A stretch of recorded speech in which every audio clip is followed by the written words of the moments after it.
gentileza, eu peço que todos se coloquem de pé. Atos capítulo 9, versículo de número 31. O tema da mensagem do sermão de hoje é no vigor do Espírito Santo. Diz assim: assim, pois, as igrejas em toda a Judéia e Galiléia e Samaria tinham paz e eram edificadas e se multiplicavam, andando no temor do Senhor e na consolação ou no vigor do Espírito Santo. Obrigado, ocupe o seu assento. Este versículo é um breve resumo que Lucas faz das condições da igreja, ou seja, do estado em que ela vivia. E já vou ser bem direto no texto mesmo. Ele diz aí: assim, pois, as igrejas em toda a Judéia, Galiléia e Samaria tinham paz. A primeira coisa que eu quero abordar aqui é a questão da igrejas, aqui as congregações. Em cada localidade ali tinha uma congregação aberta. E o que é a igreja? Igreja, quem que é a igreja? O que é a igreja? A igreja é a reunião dos crentes para adorar a Deus. Isso é ser igreja. A igreja é aquela pessoa que crê em Cristo e passa a ter Ele como cabeça da sua vida. O que é a cabeça? É aquele que dá os comandos. Então, aquele que está em Cristo, logo, ele está sob o comando de Cristo. E ele passa a estar nessa unidade com os crentes. Ele está unido com os crentes e eles se reúnem sempre para quê? Para adorar a Deus. A palavra igreja, eclesia no grego, e ela tem um significado até interessante, significa chamados para fora. Essa palavra se originou no sentido que eles se reuniam, as pessoas de uma cidade, de uma localidade, tinha uma causa para resolver, uma causa importante para resolver na cidade, e aí eles pegavam e saíam das suas casas e iam ali resolver aquelas causas importantes. E é daí onde se originou aqui essa palavra, e Jesus falou, a minha igreja.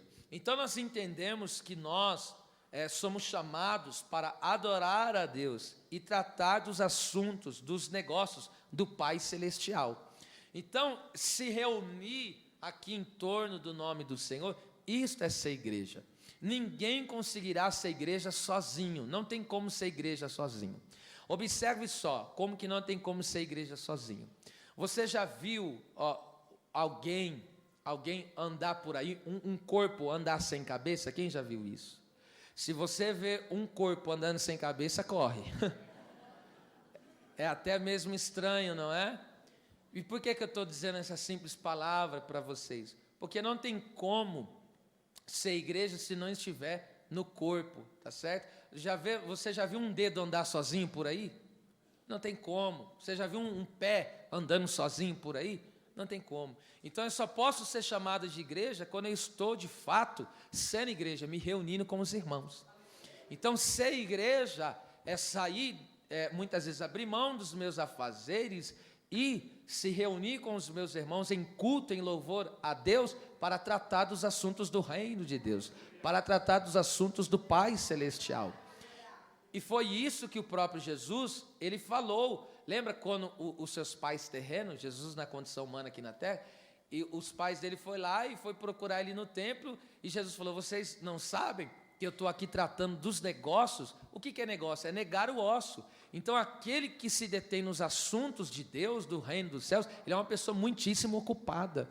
Deus tem como uma grande ocupação. E quais são os assuntos do reino? Salvação de almas, entende? Desenvolvimento espiritual, crescimento da nossa fé.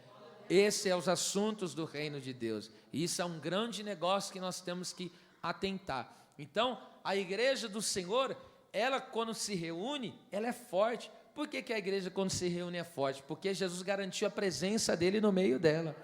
E quando Jesus fala, eu estarei convosco todos os dias, até a consumação do século, ele não falou que estaria com todo mundo, ele falou que estaria com o seu povo que se reúne no nome dele. Então, quando nós somos de fato, efetivamente, a igreja, nós temos essa grande promessa de Cristo. Ele está no nosso meio e ele é poderoso para operar na nossa vida. Então, isso é ser igreja do Senhor, é alguém que está enganjado na obra de Deus, é alguém que trata dos assuntos do reino celestial, é alguém que está reunido com os outros crentes e adora a Deus em espírito e em verdade. Agora veja só, o texto diz, as igrejas em toda. Essa palavra toda aqui, essa palavra grega é holos, que significa inteiro, completo, a totalidade, é todos de fato. Então, a igreja não vive meias experiências. É por isso que a vida cristã ela começa na imersão, que é o batismo. Você sabe que batismo significa imersão. E é um símbolo, né, que acontece ali, é claro. Mas por que a vida espiritual ela começa no batismo, por assim dizer? Que ela começa na fé, né? Mas o batismo é uma demonstração da minha fé. Então, o que acontece? O batismo, quando fala de mergulhar nas águas, está apontando para o quê? Que a vida cristã não é uma vida de meias experiências. Porque quando a pessoa é batizada, ela não deixa um braço para fora, uma perna para fora, todo o corpo dela é lançado nas águas. Que representa o quê? Uma entrega total daquela pessoa. Então, aquela pessoa, quando ela está descendo as águas do batismo, ela está dizendo, eu quero ter uma vida profunda com Deus. A partir desse momento, eu estou dando um testemunho público, que eu não tenho uma vida rasa, eu tenho uma vida profunda de intimidade com o Todo-Poderoso. E perceba só que coisa tremenda, a igreja verdadeiramente, ela é completa, ela é inteira. E nós vemos em Atos, no mesmo livro de Atos aqui, capítulo 1, versículo de número 14, a Bíblia diz que todos os irmãos ali, a igreja, perseverava unanimamente em oração. Então veja, todos, não eram alguns, era a totalidade da igreja. Então Deus, eu quero aqui entender que nesta noite está falando ao meu coração, falando ao seu coração, dessa necessidade que nós temos que ser de um membro ativo do corpo de Cristo. Que nós não podemos ser um dedo andando sozinho, uma perna andando sozinho, mas nós temos que ter sempre esse prazer de estar reunidos aqui na presença do Senhor, tratando dos assuntos do Pai e estando no mesmo propósito. Porque unânimes aqui significa o quê? Ter uma mesma mente. Olha só, então quem é que tem a mesma mente? É aquele que estão ligados a Cristo, que pensam como Cristo. E o que é pensar como Cristo? Pensar de acordo com a palavra de Deus. E aí, como todos nós estamos sob o comando de Cristo, e aí Cristo vai nos ordenando, aí Cristo vai nos conduzindo, aí o cabeça vai dando os comandos, e aí nós vamos funcionando, nós vamos fazendo de acordo com a sua vontade, e aí o que acontece? Esse corpo passa a ser efetivo, esse corpo passa a ser frutífero, esse corpo passa a ser relevante, ou seja, nós passamos a ser uma igreja que faz a diferença na cidade, no estado, na nação, e assim por diante. E quando a Bíblia diz que eles perseveravam, perseverar ali significa, eram dedicados, eles perseveravam a ponto de não desfalecerem, eles permaneciam firmes ali no Senhor, eles continuavam ali na presença de Deus, buscando, orando, com grande empenho, mesmo diante das situações adversas. Então isso é perseverar unanimamente, é ser dedicado e não desfalecer naquilo que se faz. Então seja dedicado em congregar, seja dedicado em buscar a Deus, seja dedicado em ler a palavra, seja dedicado em jejuar, seja dedicado em estender a mão e ajudar o próximo. A igreja tem que se dedicar a isso, perseverar no Senhor. Agora veja só como que essa igreja, ela não vivia meias experiências, mas era uma igreja plena, era uma igreja completa. Quando você faz uma leitura aí de Atos capítulo de número 2, versículo de número 1, o texto diz que estavam todos reunidos no dia de Pentecostes. E aí em Atos 2:2, o texto vai dizer que Deus encheu toda a casa, ó. Todos perseveravam, todos estavam reunidos, Deus enche toda a casa. E agora no versículo de número 4, o texto diz, todos foram cheios do Espírito Santo. A Bíblia nos diz, alguns perseveravam, alguns estavam reunidos e alguns foram cheios. Todos perseveravam, todos estavam reunidos, todos foram cheios. Então veja, a vida cristã não pode ser meias experiências. Você tem que pontuar isso no seu coração, de ter uma entrega total a Deus e viver uma experiência plena na sua presença. Agora vamos lá, o que essa igreja tinha? Primeiro, a igreja tinha paz. Ah, que coisa maravilhosa. Como é bom estar num ambiente de paz. Como é maravilhoso estar num ambiente de trabalho que tem paz. Como é bom estar num ambiente familiar ou de parentesco que tem paz. Como é bom congregar num lugar onde se tem paz. Paz é aquilo que todo ser humano busca. Paz é aquilo que o mundo está buscando. Agora perceba, esta igreja tinha paz. E agora vamos lá, essa palavra tinham aí é erro, que significa ter a posse de, ou seja, ter a disposição para uso, é reter, segurar com firmeza. Então a igreja tinha posse da paz do Senhor. O Senhor ministrou sobre eles essa paz e eles tinham a posse. Eles reteram firme, o Senhor deu-lhes a paz e eles agarraram aquela paz, eles seguraram aquela paz, eles fizeram daquela paz a propriedade deles. Isso aqui é nosso e nós podemos desfrutar dessa maravilhosa paz. A Bíblia diz assim, ó, Jesus, ele é o príncipe da paz, Isaías 9,6. Em Efésios 2,14 diz que Jesus, ele é a nossa paz. Em Efésios 2,15 diz, Jesus, ele fez a paz. Em Efésios 2,17, Jesus evangelizou a paz. E ainda, em João 14,27, Jesus falou, eu vos deixo a minha paz, e não a deixo como o mundo a deixa. Não vos atemorize, porque eu tenho deixado a minha paz. E ainda mais, a Bíblia Sagrada diz, ainda que Jesus, ele prometeu a paz em João 16,33, quando ele falou, em mim, não há outro, ó, em mim vocês vão ter a paz. E ainda, a Bíblia Sagrada diz em João 20,19, que Jesus ministrou essa bendita paz. Na ressurreição, os discípulos estavam ali, você sabe, com as portas fechadas, por causa do medo dos religiosos, que tinha acabado de crucificar Jesus. Jesus apareceu no meio deles e disse essas palavras, a paz seja convosco. É daí que se origina o nosso costume de saudar os irmãos com a paz do Senhor, porque Jesus ministra a paz sobre a nossa vida. E veja só que coisa tremenda, Jesus, ele ministrou a paz naquela ocasião 3 vezes, ele falou, a paz seja convosco, a paz seja convosco e a paz seja convosco, porque a paz completa, a paz no corpo, a paz na alma e a paz no espírito, como se Jesus estivesse dizendo, você tem a minha perfeita paz. A paz de Deus é algo sobrenatural. Por que é sobrenatural? Porque ela excede todo entendimento. Não tem ninguém aqui, não existe ninguém que possa explicar o que é a paz de Deus. A gente pode vivê-la, mas explicar não explica. Por quê? Porque ela é sobrenatural.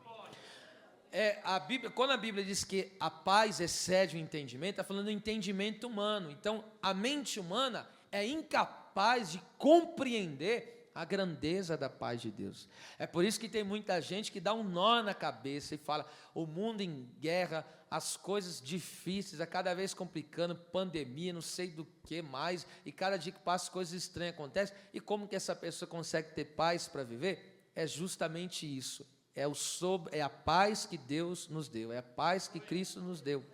E ainda mais, a paz também é o fruto do Espírito, logo, a paz é algo espiritual, veja, é algo espiritual que vem do próprio Espírito Santo, é o seu fruto maravilhoso.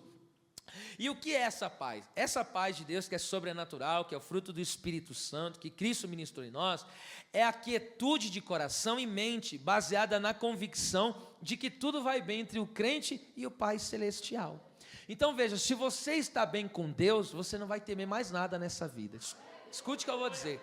Se você estiver em paz com Deus, pastor, o que deixa a pessoa que fica com o coração temeroso e com a mente perturbada? A falta de paz. Agora, quando você é ministrado pela paz com Deus, irmão, não tem ninguém que consegue te abalar. Porque se você tem convicção da sua vida, escute, onde as pessoas não têm paz com Deus, aí há perturbação. Por que existem pessoas perturbadas? Porque estão em pecado. O pecado é a falta de paz. Causa essa falta de paz, por quê? Porque a pessoa está em briga contra o Criador. Então toda pessoa, escute o que eu vou dizer, toda pessoa que está em pecado é uma pessoa que vive uma perturbação. E ela não tem paz, porque a sua consciência lhe acusa dioturnamente, e vai lhe acusando e ela não consegue ter paz. Ela até às vezes alguém olha para ela, parece, pode aparentar, mas no fundo ela não consegue ter paz. Agora você veja, a paz ninguém pode comprar ela. Alguém pode dizer e falar, não, eu vou comprar paz com todo o dinheiro que eu tenho, vou pôr 50 segurança ao meu lado, vou proteger a minha casa com cerca. Vai se enganando, essa pessoa não tem paz.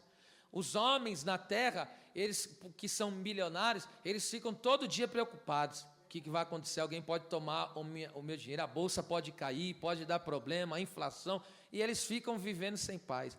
Agora veja, o crente, o servo de Deus, ele não pagou pela paz, mas ele tem ela.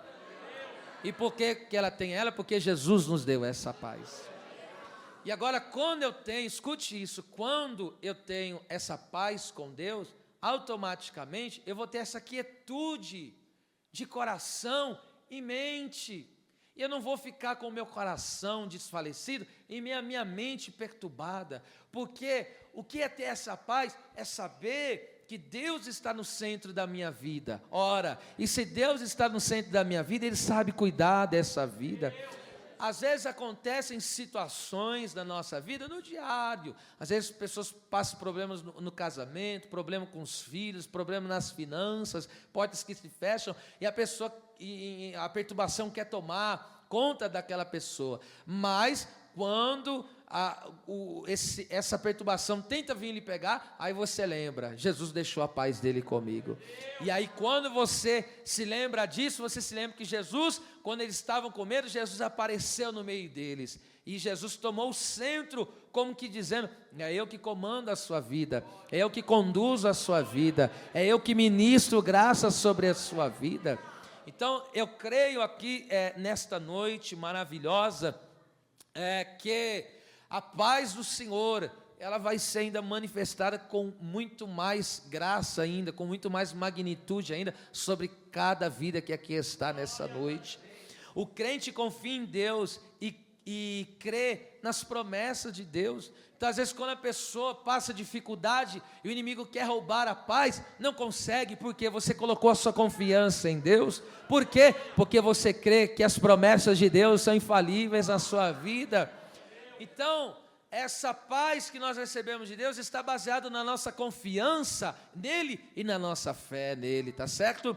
Agora, que coisa tremenda isso aqui, se você estiver atento, você vai glorificar. Por que Lucas disse, aqui no versículo 31, que os irmãos, a igreja tinha paz? Sabe por quê? Tinha um homem chamado Saulo de Tarso, que ele estava perseguindo a igreja. Você lembra dele? O capítulo 9, versículo 1 diz que ele respirava ameaças e morte. Sabe o que é respirar? Ele vivia por aquilo. Se alguém parar de respirar, acontece o que com ele? Então ele vivia de ameaça e morte. Essa era a vida que Saulo vivia. Ele vivia para matar crente. Ele ameaçava, vou te pegar, hein? Não vai ter escapatória. E ficava ameaçando e ainda matava, maltratava. Estevão mesmo morreu ali aos pés dele. Que coisa terrível. E a Bíblia diz que esse Saulo, ele assolava ali a igreja, ele perseguia a igreja tremendamente. E aí o que aconteceu com esse homem? Jesus apareceu para aquele perturbador, aquele que perturbava os crentes, aquele que queria tirar a paz dos crentes. Jesus apareceu para ele, e quando ele olha para o Senhor, ele não resistiu, ele caiu aos pés de Cristo e se rendeu. Ou seja, aquele homem que perturbava, ele se converte, ele tem um encontro com Deus. Ou seja, ainda mais, o que dava trabalho, tristeza, Ele passa agora a dar alegrias. Que coisa maravilhosa, não? Então, a salvação de uma alma traz paz para qualquer ambiente. E aqui agora, eu aplico essa palavra ao seu coração. Às vezes tem alguém na sua casa que está tirando a sua paz.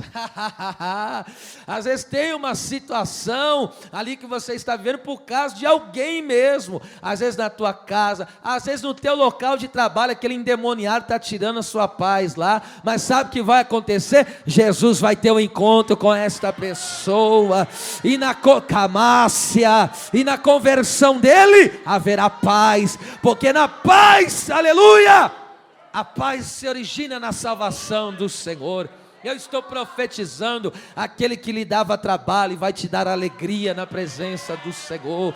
Aquele que era motivo de tristeza, choro e pranto na sua vida, vai ser motivo de felicidade. E aí é onde Deus prometeu a paz total, né, que nós vamos viver, é aquela que foi profetizada até mesmo por Ageu. A glória desta última casa será maior do que a primeira, diz o Senhor dos Exércitos, e neste lugar darei a paz. Deus está ministrando paz dentro da tua casa. Quem recebe isso aqui? Deixa eu ver quem recebe.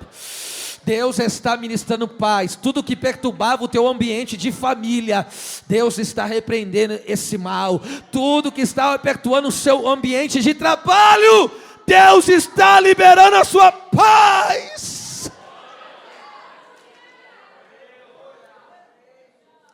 Haverá conversão de alguém, viu? Irmão, geralmente, quem é que dá trabalho? Quem está com o coração duro com o Senhor, esse aí é trabalhoso. Ele tira a paz do ambiente da família, enfim. Alguém desgovernado, sem direção de Deus, irmão, é uma perturbação total. Mas aqui, quando ali o Saulo teve um encontro com o Senhor, ele falou, que é, Senhor? Ele falou, o que queres que eu te faça? Veja, ele queria fazer o que queria, agora está dizendo, Senhor, o que queres que eu te faça? Aleluia. A paz vai continuar reinando sobre teu lar. Vamos lá, a igreja do Senhor, além de ter paz, as igrejas eram o quê? Edificadas e se multiplicavam. Vamos trabalhar essas duas questões. Então, ou seja, isso aqui, esse versículo, descreve o crescimento interno e externo da igreja. Então a igreja crescia espiritualmente e crescia numericamente com a salvação de mais pessoas. A palavra edificada, essa palavra grega, ikodomel, que significa fazer levantar, erguer, construir, tornar mais capaz. É fundar e estabelecer, é promover o crescimento nas virtudes de Deus. Então, quando alguém é edificado, alguém é estabelecido em Cristo, o que é estabelecido? Alguém que não passa, permanece. Então está lá posto, está lá bem enraizado, está lá bem estruturado. É assim que é a sua vida em Cristo Jesus. Ela é bem estruturada. Diga com uma das suas mãos levantada, aleluia, e diga assim: a minha vida está estruturada em Cristo Jesus. Se é verdade, adore a Deus por essa palavra. Aleluia, glória a Deus. Glória a Deus.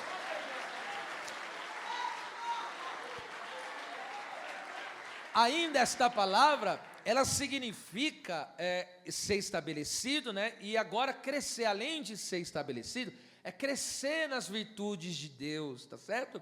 É aumentar o potencial de alguém. Então veja o que a igreja estava vivendo. Deus manifestou uma paz tremenda, abateu os perseguidores da igreja, convertendo eles, veja só. E agora Deus preparou um tempo de grande crescimento para a igreja. E a igreja está crescendo de dentro para fora, está crescendo por todos os lados. E aí eu entendo uma coisa, isso fala, esse edificar aqui, isso fala do crescimento espiritual da igreja. Como assim? A igreja crescer em maturidade, a igreja crescer no fruto do Espírito, a igreja crescer nos dons espirituais, e etc. O que é crescer em maturidade? Você perceba, uma criança tem responsabilidade? Não tem responsabilidade. Uma criança não sabe o que faz, ela não sabe dimensionar. Eu já dei muito esse exemplo um tempo atrás aqui. É a mesma coisa se você pegar, comprar algo muito caro para sua criança de 3 anos, 4 anos, você compra um brinquedo caríssimo. Aí você pega e dá na mão dele, a primeira jogada ele quebra. E por que quebrou? Porque não sabe dimensionar o valor daquilo que foi pago. Entende? Agora escute, aqui Jesus, ele estava fazendo o quê? A igreja sair desse estado de criancice, para que ela pudesse ter responsabilidade, assumir responsabilidade e ter uma postura de pessoa madura. E o que é uma postura de pessoa madura? Veja só o que é uma criança. Qualquer situação que acontece, a primeira coisa que ela fala, vou parar de ir na igreja. Isso é criança, não crescer espiritualmente.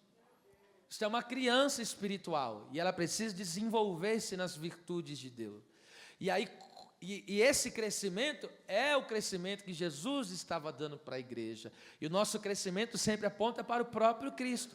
Veja, Jesus carregou uma coroa de espinho, tomou 39 chibatadas, mas não parou de caminhar.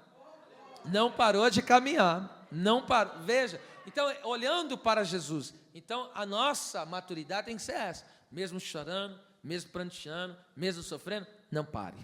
Continua caminhando. Como diz o Salmo 126, aquele que vai andando e chorando. Pera lá, estou chorando, mas não parei de caminhar. Estou andando na presença. Em outras palavras, está sofrendo? Continua. Está passando dificuldade? Continua. Você é maduro. Aí você vê a criancice espiritual. O irmão não me cumprimentou, também não veio mais na igreja. Isso é uma criancice. Teve uma desavença, também não vou participar mais do grupo. Irmão, tem tanta criancice que não dá nem para nomear todas. Então as pessoas vão crescendo, amadurecendo, porque vão crescendo nas virtudes de Deus. E no fruto do Espírito, quando nós crescemos no fruto do Espírito, nós vencemos as obras da carne. Como que se vence as obras da carne? Através do fruto do Espírito. Aí tem uma relação de cerca de 17 obras da carne. E aí o Espírito Santo nos manifesta o fruto e nos faz vencer a ira, a contenda, a lascívia, a prostituição, as feitiçarias, etc, etc. Então, é tudo no poder do Espírito Santo. É o Espírito Santo que nos capacita a vencer os vícios. Diga glória a Deus. É o Espírito Santo que nos capacita a vencer a maledicência. É o Espírito Santo que nos capacita a ter domínio próprio. Glória a Deus. Enfim, e agora veja só. E nos dons espirituais, a igreja cresce, é maravilhoso. Sábado mesmo estava fazendo a visita com meus irmãos ali, e estava ali a Tainá e o Fernando, estão lá na galeria, e aí eu estava fazendo visita com eles, até nos parentes, e ela estava me confidenciando, que estava passando um domingo, estava uma luta, passando uma luta, e quase não ia vir para o culto. Aí o companheiro pegou e, não, você vai para o culto. Quando chegou aqui, Deus tomou um vaso na congregação e falou com ela em profecia tudo que ela estava passando. Ela saiu daqui e falou para mim, saí daqui renovada, pastor. E o que é isso? É a igreja que cresce espiritualmente, tem dons espirituais. Quantas aqui pessoas receberam profecias já que hoje, no meio daquela glória que Deus derramou aqui, Deus vai tomando. Isso é uma igreja que cresce nos dons. Dando um exemplo que é crescer espiritualmente, a igreja, o crente edificado em Cristo, quem que é? É aquele que ouve a palavra e coloca o quê? Em prática. Esse é aquele que Jesus ensinou, que é prudente. Não adianta, escute aqui meus irmãos, não adianta eu ouvir a pregação da palavra e não colocar em prática. Isso não dá mudança de vida, isso não dá resultado. O que me faz viver os resultados é que eu ouço a palavra, e aí o que acontece? Eu passo a colocar em prática.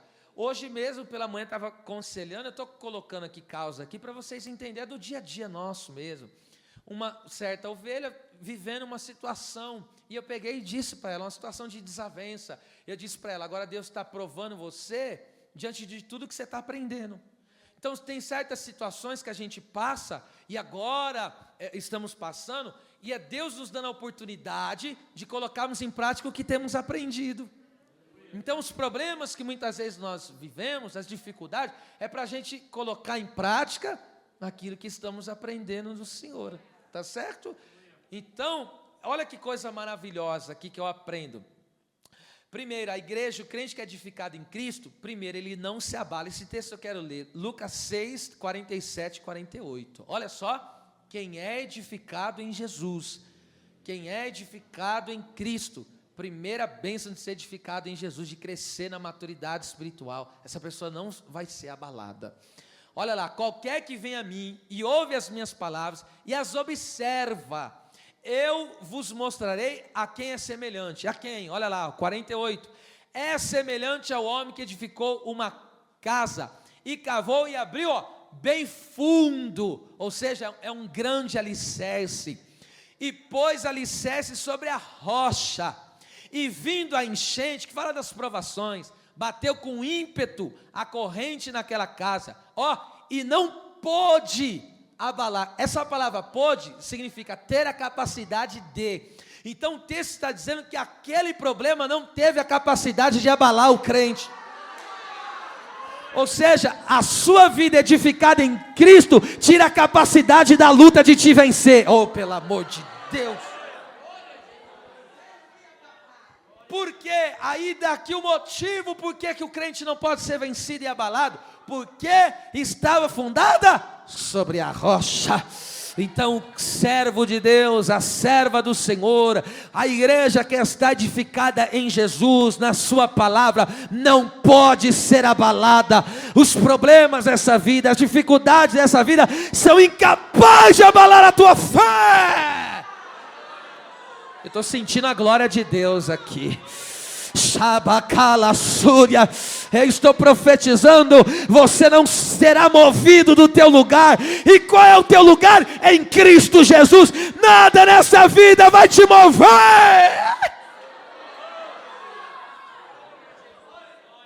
Segundo, aleluia. Segundo, esse texto, embora seja muito conhecido, também eu quero ler. Segundo, aquele que está edificado em Cristo, primeiro, não é abalado. Segundo, não cai.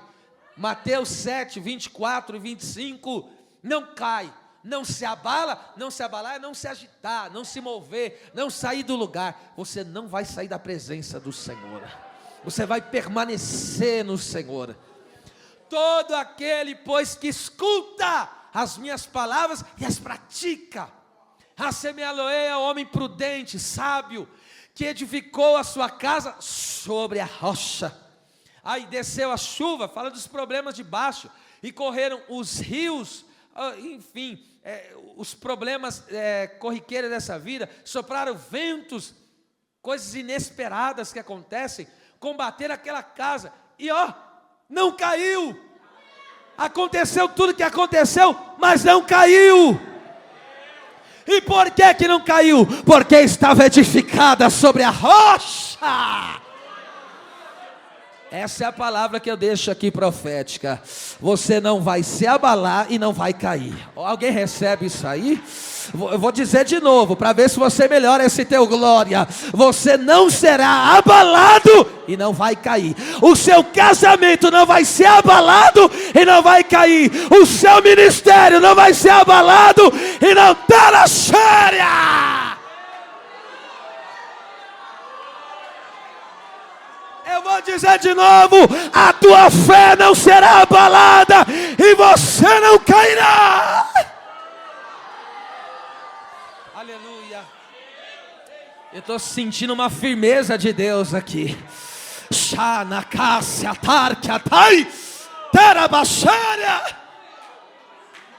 Glória a Deus. E por que a igreja não pode ser abalada e não cair? Sabe por quê? Porque a igreja tem esta promessa. Mateus 16, 18, Jesus falou: a minha igreja, as portas do Hades não prevalecerão contra ela. Prevalecer significa ser mais forte. Então nem a morte pode ser mais forte que a igreja. Por que não? Porque Cristo já venceu a ela. E nós somos corpo deste cabeça. Deus está te dando uma unção para prevalecer. Recebe essa unção. Aleluia. Você não entendeu isso, eu vou dizer de novo. Deus está te dando uma unção para você prevalecer, ser mais forte do que qualquer situação da sua vida. Glória a Deus. Vamos lá, a igreja além de ter paz era edificada. Terceiro, a igreja se multiplicava, que é plethino, que significa tornar-se numeroso, espalhar-se cada vez mais, ampliar, multiplicar. Aqui está falando do crescimento externo, numérico da igreja. Então escute, não basta nós simplesmente crescermos, nós temos que crescer, aumentar, multiplicar forte. Eu tiro isso da onde? Êxodo 1:7, eu vou ler esse texto. Êxodo capítulo de número 1, versículo 7, fala do povo de Israel, que estava em terra estranha. Só que percebe, eles cresceram em terra estranha. Olha lá, e os filhos de Israel frutificaram e aumentaram, não foi pouco, muito, multiplicaram. Porque uma coisa é somar, outra coisa é multiplicar. É um processo mais acelerado, né? E foram fortalecidos grandemente. Sabe o que o texto está dizendo? Eles não cresceram mirrado. Eles não cresceram doente. Cresceram robusto. De maneira que a terra se encheu deles. É o que eu estou profetizando que vai acontecer com essa cidade. Jesus vai tomar essa cidade dos crentes. Aleluia. Aleluia. Jesus vai tomar essa cidade.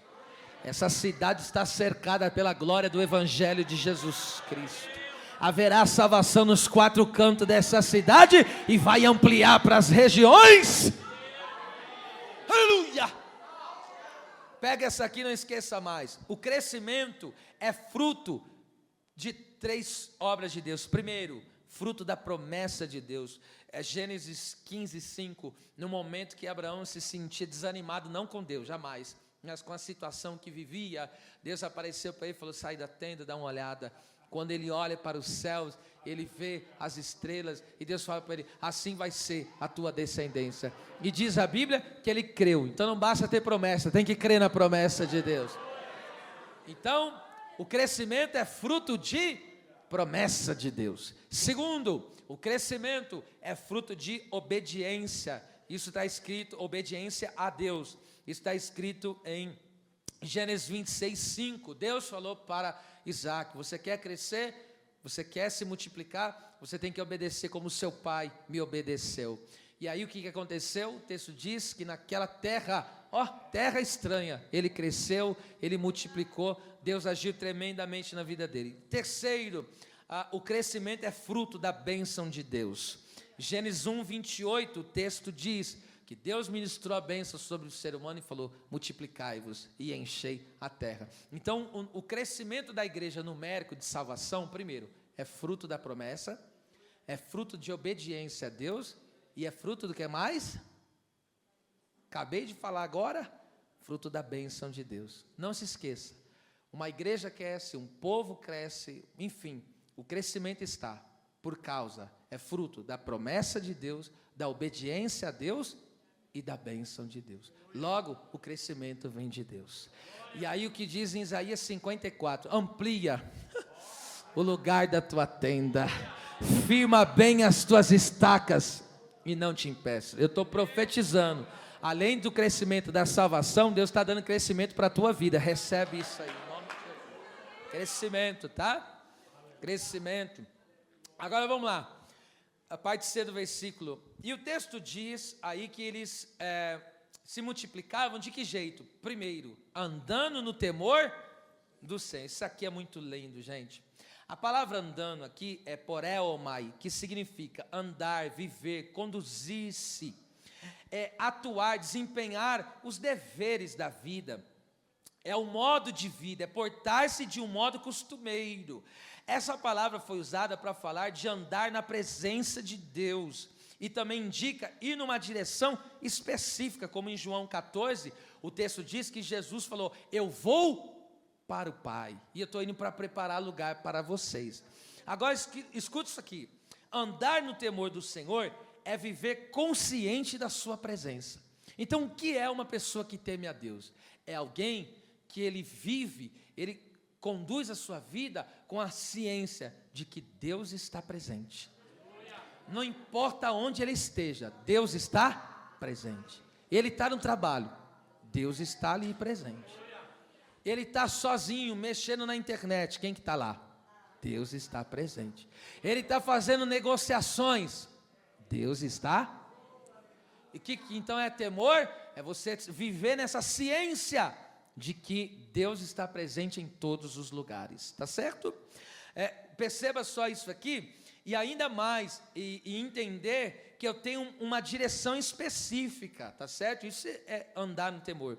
Eu tenho uma direção específica. E eu não estou indo simplesmente para um lugar. Escuta isso aqui. Nós, o povo de Deus, geralmente a gente fala, isso não é errado, tá? Dizer, eu estou indo para o céu, eu vou morar no céu. Só que veja, nós não estamos indo para um lugar. Porque o que é o céu? O céu é o lugar onde Deus está. Vou repetir isso aqui. O que é o céu? O céu é o lugar onde Deus se manifesta, vira o céu. A presença de Deus, ela está em todos os lugares. Não tem um canto do mundo visível e do mundo invisível que Deus não esteja. A presença de Deus alcança todos os lugares, certo? Só que existe um lugar que Deus, por assim dizer, Deus concentrou a presença dele literal.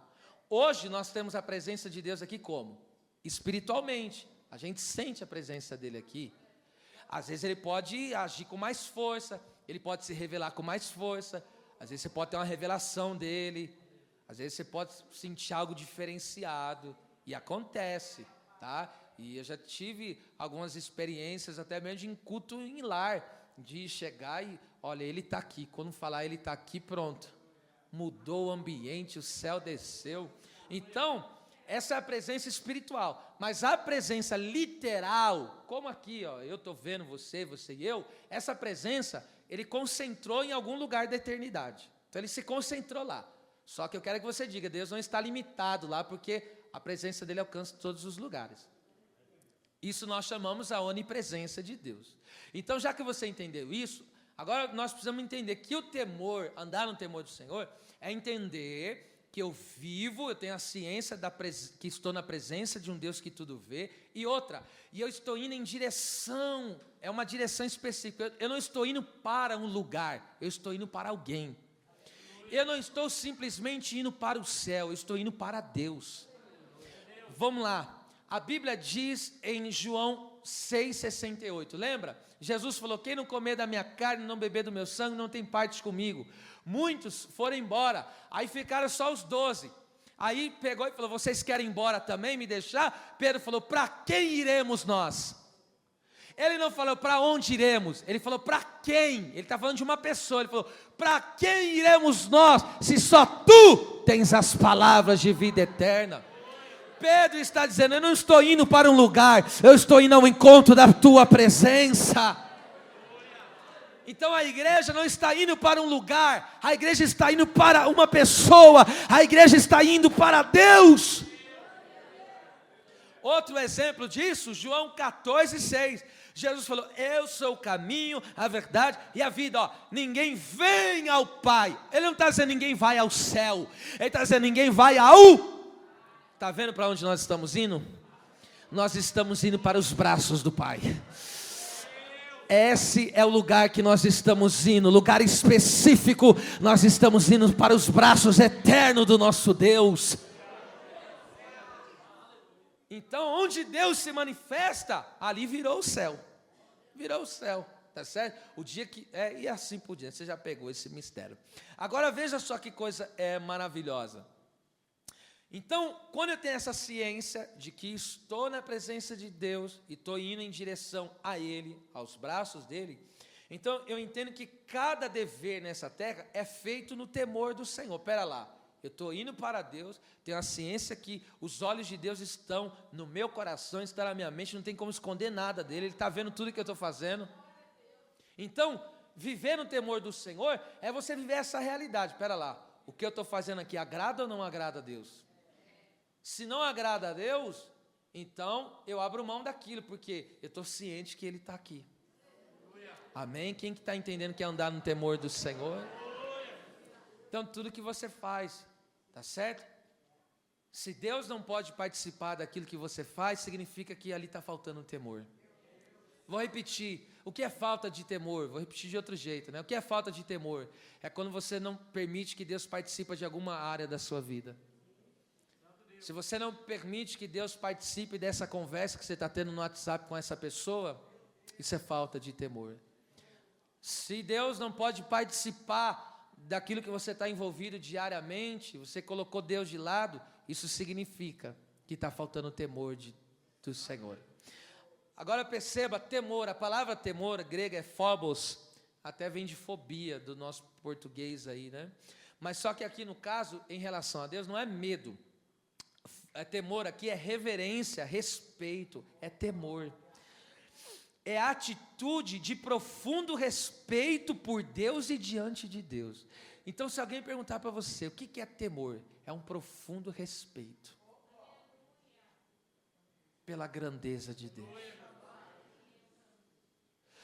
Nós, muitas vezes, diante de pessoas, de autoridades, nós temos reverência, nos comportamos em certos ambientes, né, que requerem, imagine diante do Criador dos céus e da terra. É por isso que nós não podemos ficar na casa de Deus de qualquer jeito. Esse lugar é um lugar de reverência ao Senhor, porque Deus está todo o tempo. O livro do Apocalipse diz: eu ando no meio do meu povo.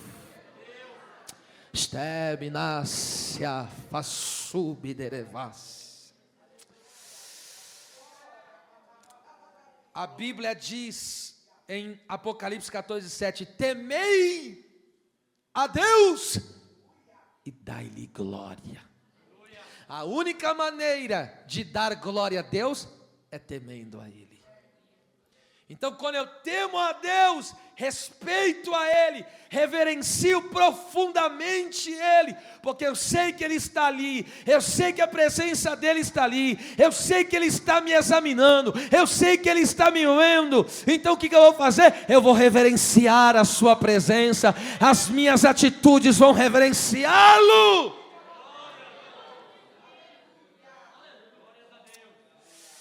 E a pessoa que reverencia a Deus, o que ela faz? Ela está dando glória a Deus, porque aquilo que eu estou fazendo é motivo de o nome de Deus ser glorificado. Veja, eu não estou passando aquela pessoa para trás, porque eu temo a Deus e estou dando glória ao nome dEle.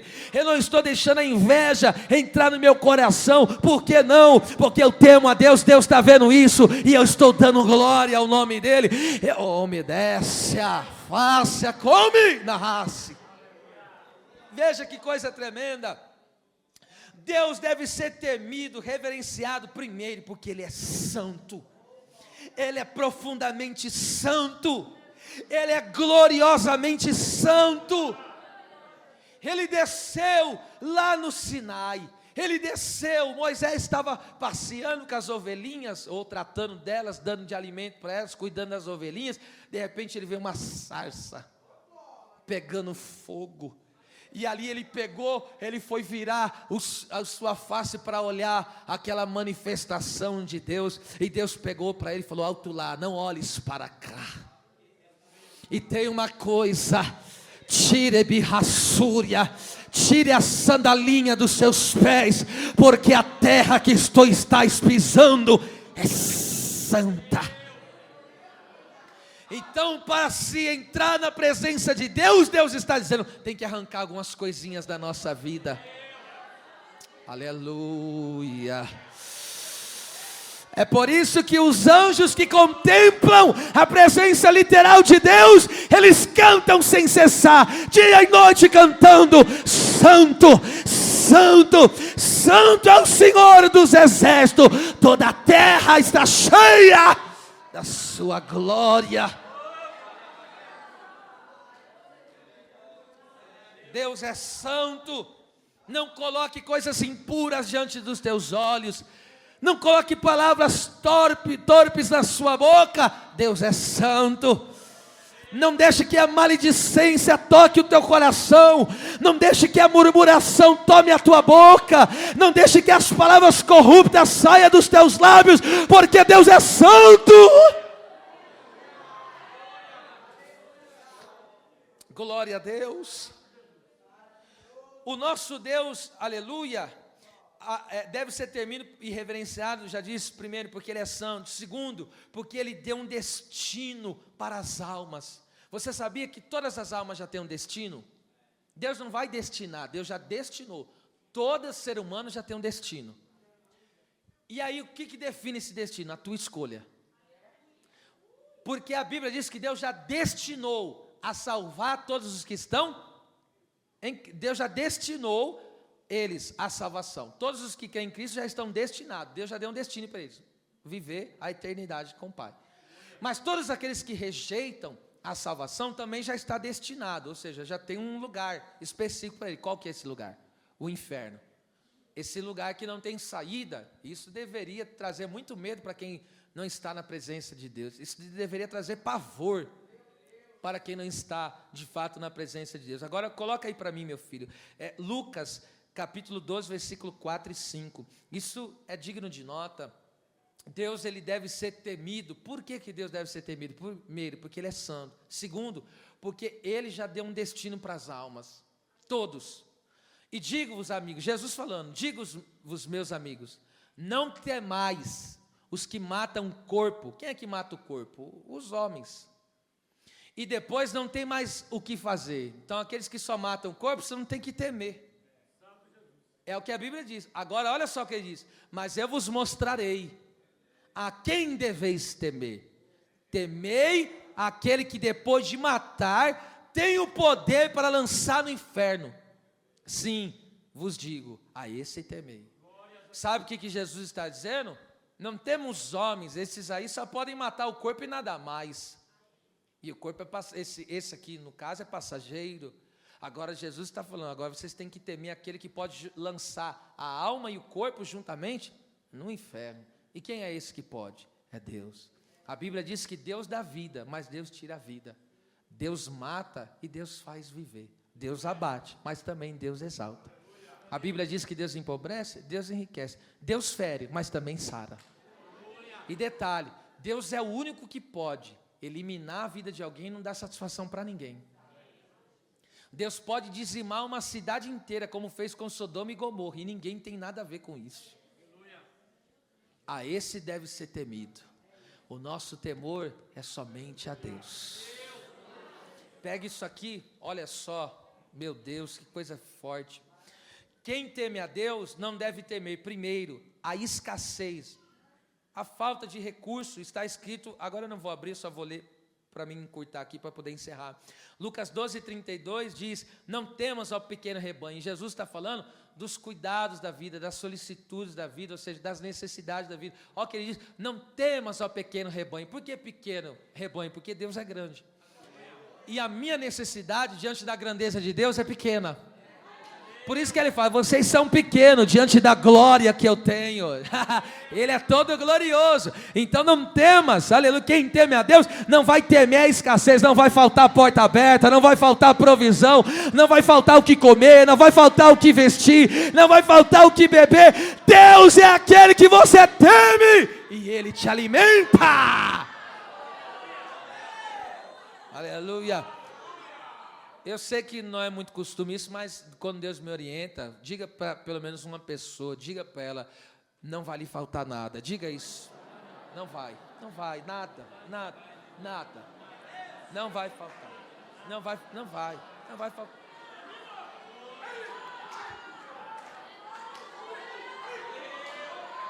Tem glória em cima aí nesse lugar aí em cima aí.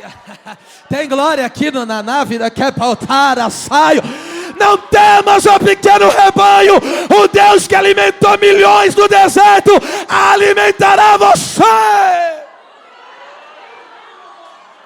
Para ser me canta, sai. Segundo, quem teme a Deus não deve temer os opositores, ou seja, aqueles que nos fazem oposição. Filipenses 1:28 diz, nada vos espanteis diante daqueles que vos opõem. Então não temos opositor. Pastor, tem alguém que é um calo no meu pé, está me perseguindo. Não tema esse opositor.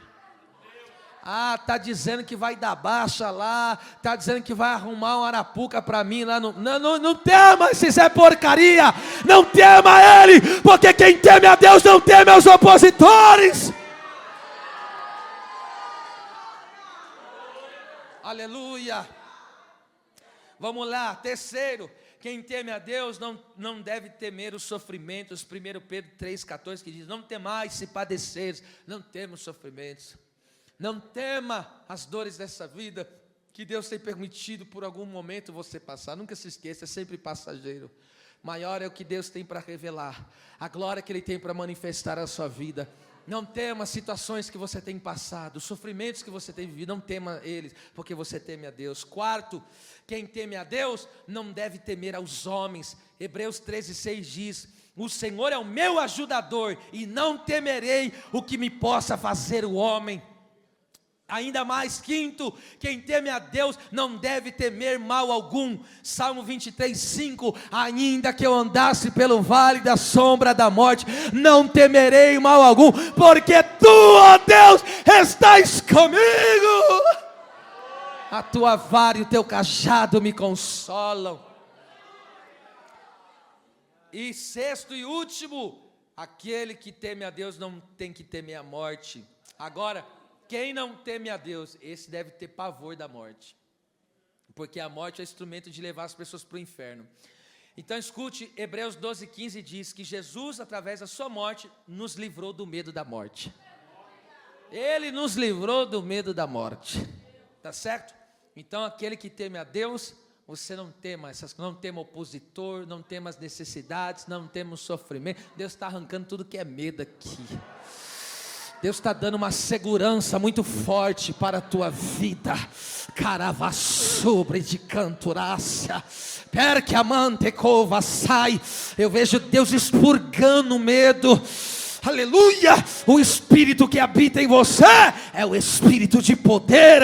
A Bíblia diz: Deus não te deu espírito de medo, espírito de covardia, espírito de escravidão. O Espírito que habita em você é o Espírito de poder, é o Espírito de amor, é o Espírito de moderação. Aleluia, quem está sentindo a glória de Deus aqui nessa noite? Glória a Jesus. E agora vamos encerrar aqui fortemente. Versículo 31, veja só. Ele diz então que as igrejas em toda a Judéia, Galiléia, Samaria tinham paz, glória a Deus. Eram edificadas, aleluia. E se multiplicavam, louvado seja Deus. Andando no temor do Senhor, exaltado seja o nome do Senhor. Eles andavam no temor do Senhor e aonde? Essa palavra é tão linda que ela tem que ser anotada por vocês. Quem pode, anote. Você não pode esquecer disso, porque aqui, é por isso que eu digo, para traduzir, a Bíblia foi escrita no Novo Testamento no grego, e é a palavra que melhor se encaixa aqui dentro do contexto, porque não dá para colocar tudo, sabe? E eles tentam procurar uma palavra que mais se aproxima, e aí você perde. Olha o significado dessa palavra consolação aqui, é a palavra grega paráclesis, que significa estímulo, que é o quê? Aquilo que nos anima. Significa encorajamento. Que encorajamento é você ser revestido de coragem, é dar coragem para fazer algo. Consolação, o que é consolação? Alívio, é prazer, é motivo de alegria e satisfação que substitui dor, desgosto ou mal-estar. Então o que é consolação? A pessoa está sofrendo, está padecendo algum mal, agora Deus tira a dor, Deus tira aquele mal-estar e coloca o quê? Alegria, coloca o quê? Motivo de prazer. Ainda essa palavra significa conforto, que significa aquilo que fortalece, que revigora. E ainda mais, olha o que essa palavra significa: apelo, pedido de auxílio, ou seja, o Espírito Santo nos ajuda espiritualmente. E por último ainda, exortação, a palavra significa exortação. O que é exortação? Ensinar a andar corretamente. Olha só, quanta coisa. Agora eu vou aplicar resumidamente, é claro, porque aqui cabe uma pregação só para essa palavra consolação. Mas veja só, a Bíblia diz a respeito que o Espírito... Então, quando a Bíblia diz andavam na consolação do Espírito, pode ser traduzido assim, andavam no ânimo do Espírito. Andavam sendo estimulados pelo Espírito Santo. É por isso que todo desânimo vai sair daqui hoje.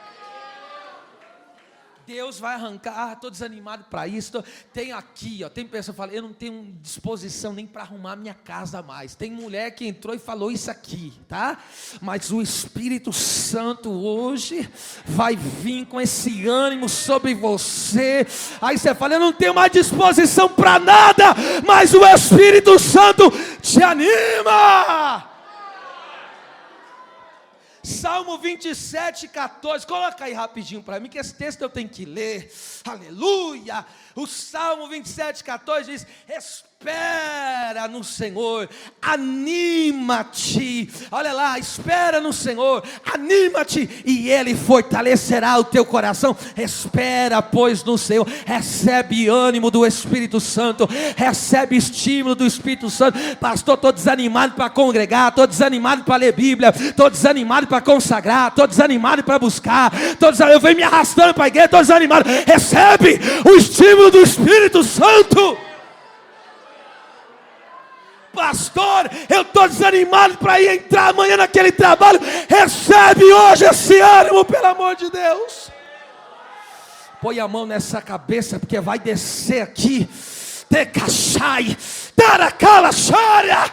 Recebe aí agora, ânimo, ânimo, ânimo, ânimo, ânimo. Você vai sair daqui animado, estimulado pelo Espírito Santo. Recebe isso. Vamos lá. Segundo, na consolação do Espírito significa, oh meu Deus, ser encorajado. Oh meu Pai, Deus apareceu para Josué. Oh minha gente, Josué tem agora um grande desafio. E qual que é o desafio de Josué? Vencer gigante, vencer inimigo, vencer Jordão, vencer muralha. Fala para alguém que vai ter que vencer muralha, vencer Jordão, vencer tudo isso aí. A hora que ele olhou, ele falou, meu Deus, e agora? Aí Deus pegou e falou para ele, levanta, rapaz. Assim como fui com Moisés, você com você. Aonde tu colocar a planta dos teus pés, eu tenho te dado. E tem mais uma coisa. Não, olha que Deus fala, ninguém te sustentará diante de ti. Ninguém vai permanecer de pé diante de ti. Não te deixarei, não te desampararei. Tem uma coisa, medita na minha palavra, de dia e de noite. E assim você vai prosperar o teu caminho e aqueles que te seguem. Aí Deus pega e diz, não te mandei eu. Vai, seja forte e corajosa. Levante as duas mãos, eu vou te dar 30 segundos para você bradar na glória aqui agora. Por quê? Porque a palavra profética é essa. Deus te dá coragem, coragem para vencer.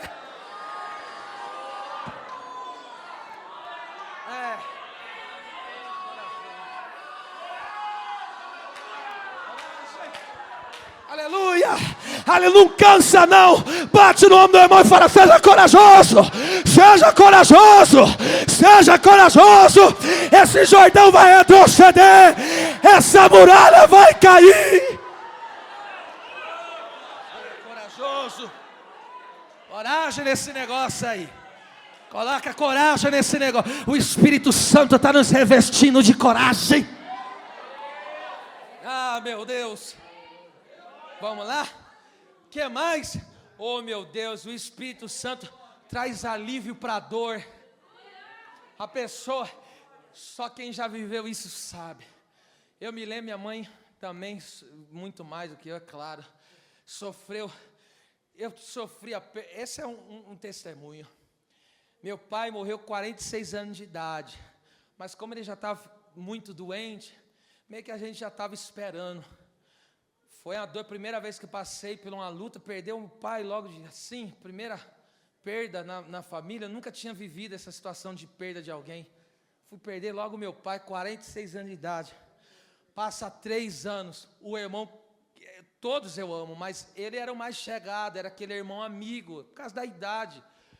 Nossa, eu me lembro, não sai da minha memória isso. Mas hoje eu não lembro mais com dor, e eu já vou te falar por quê.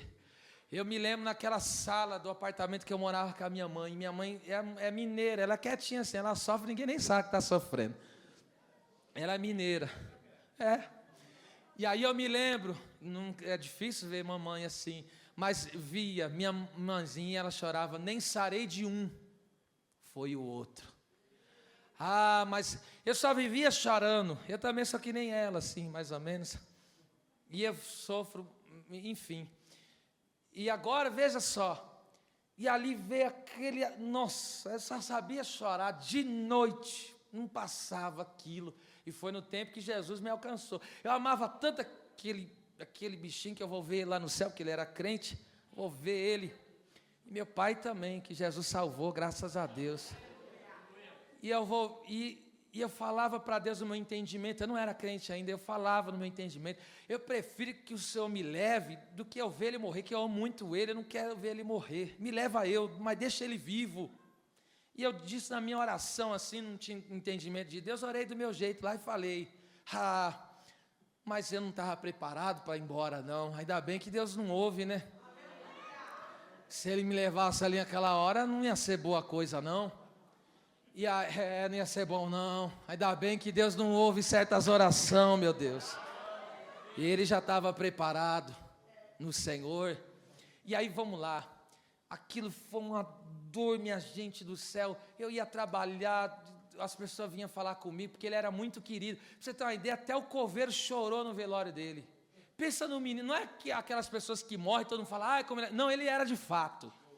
Até o coveiro chorou, porque ele falou, eu não estou acreditando, esse cara me ajudou quando ele, meu Deus, e ele pregava, era um pregador daqueles que pregava muito mais, tinha mais capacidade que eu e meu irmão ainda, o pastor William. Ele era tremendo, aquele menino, era o Richard, e aquilo foi a dor assim, horrível, e aquilo não passava, e aí vim para a presença, Deus me resgatou. Irmão, eu recebi o consolo do Espírito. Tinha passado cerca de 3 meses que ele tinha partido. Olha, eu não sei, você não me pergunte, eu não sei o que aconteceu, mas Deus arrancou aquela dor, assim, ó. Deus arrancou, amém. Deus arrancou aquela dor com raiz e tudo. E quando eu lembrava dele, eu não lembrava mais com tristeza. Eu lembrava com alegria, sabendo que Deus o fez a obra e levou para si. Eu senti o alívio, o Espírito Santo tirou a dor e trouxe satisfação.